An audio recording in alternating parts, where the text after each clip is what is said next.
Hey everybody, this is Brad from Johnson Small Engines, better known as the one-handed mechanic. If I can do it, you can too. We have here today a 2021 S170 John Deere. I'm going to show you how to operate it and some of the features that are on this machine. First thing you want to do is open the hood and check your oil.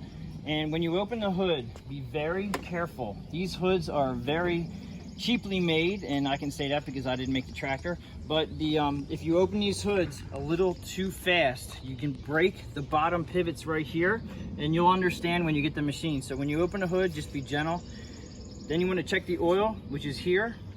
And when you want to check the oil, just get yourself a rag. Now this is brand new, so it's not gonna, so you just turn it halfway, and you have two dots down there. And then you have the high and the low. Now we are on a driveway that's a little bit on the slant side, so this may not exactly be perfect. Now also, you have two little divots here and one divot there. Now the oil tube, or the oil stick itself, has two little divots there and one little divot there. You want to make sure that you get them lined up in the right position, because if you put them in incorrectly, you can get the dipstick stuck. All right, so check it.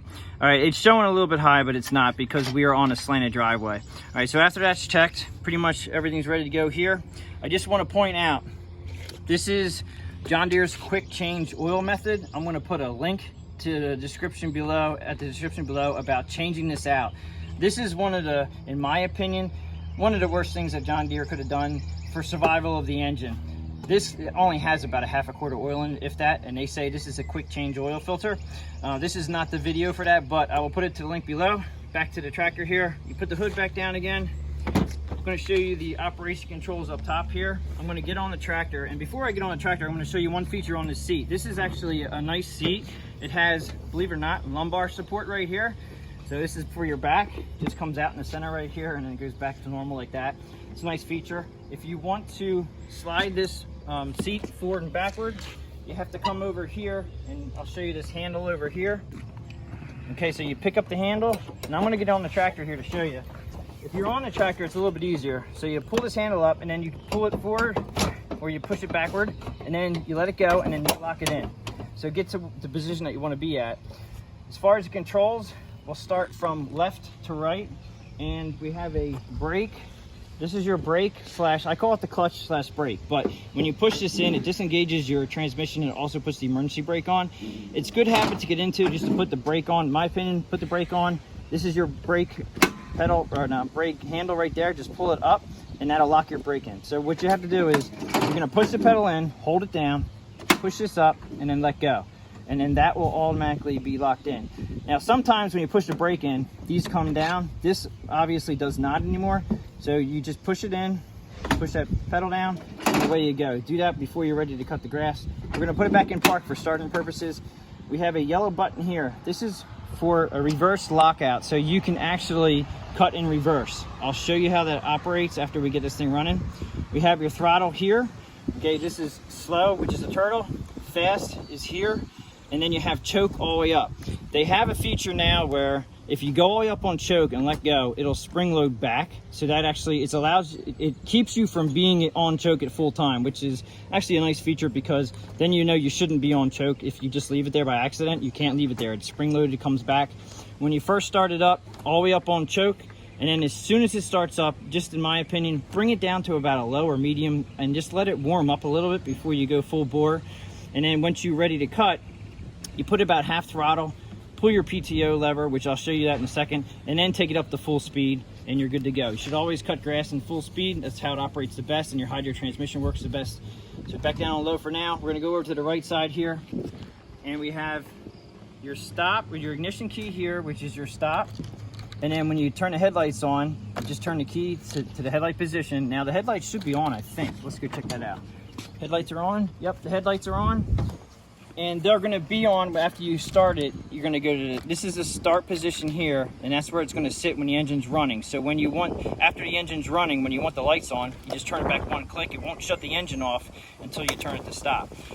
All the way over here is crank, and then when we go to start it up, it's gonna crank. I also wanna show you mower. It says here, mower plus fuel gauge. What that is they got away from the old gauges down underneath the seat, and they went to a gas pump. So when you turn the key on, okay, you can see this bar graph going up.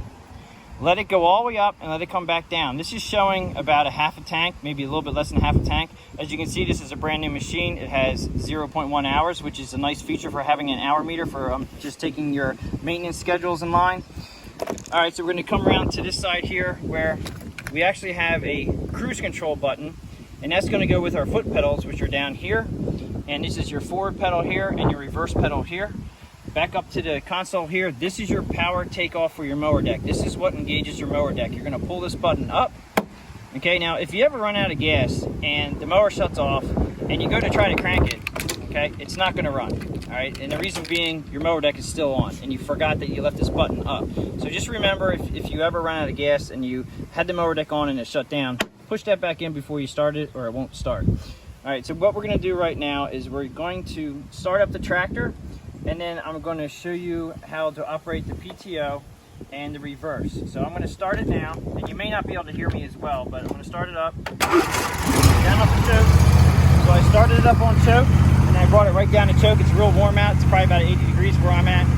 And as far as starting to go with your foot pedals, like I said, forward and reverse, I have to take the emergency brake off to be able to turn the PTO on, and then we'll start cut. All right, so take the emergency brake off by putting your foot down, pushing your emergency brake pedal down there. And now you're gonna come up to about half throttle, and then we're gonna engage the mower deck.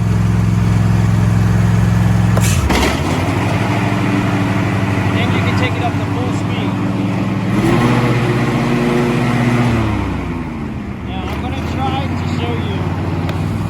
Really hard to do this without a mic. I'm going to try to show you how to cut and reverse.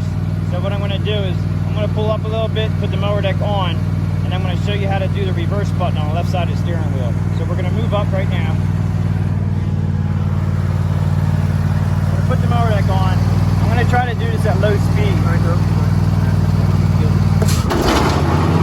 Okay, so we're on now. What you have to do to cut and reverse, you push the button in, and then you hit your reverse pedal, and then let go of the button. Now, you can do this all day long, but when you go forward again, right, like I'm going to do now it's disengaged. Now you cannot cut and reverse. So if you go in reverse right now, we'll try this. See how it shuts down? When you go back in reverse, push this button in, let go of the button, like that, and you're good to go. You can go reverse.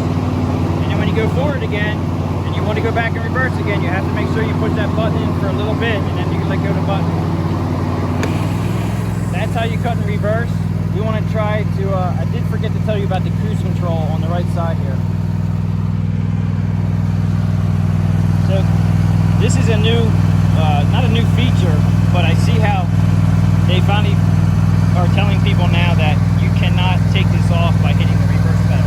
I'm going to show you by just moving forward and lifting this handle up. You should lock yourself in.